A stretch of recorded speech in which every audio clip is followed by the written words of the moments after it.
ketika kita melihat mengenai perbandingan antara kedua hal ini, baik Bethel maupun Bethlehem, kita boleh melihat bagaimana kesamaan daripada kedua kata ini, karena sama-sama menggambarkan satu tempat.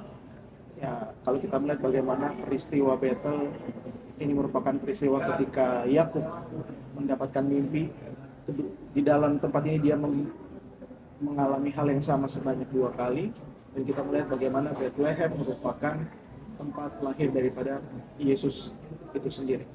Dari akar kata, sebenarnya kedua tempat ini memiliki hal yang sama.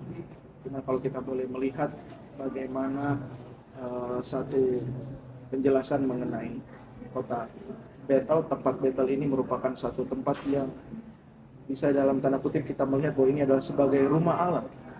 Kalau di sisi yang lain, ketika kita baca mengenai Bethlehem, ini merupakan satu tempat yang merujuk kepada, agak menarik, oleh karena Beth ini merupakan rumah ataupun tempat, sedangkan Lehem ini sendiri menggambarkan mengenai roti. Ataupun kalau kita mau singkat, bagaimana Bethlehem ini adalah rumah, secara tidak langsung kita bisa sampaikan sebagai rumah roti, rumah persediaan.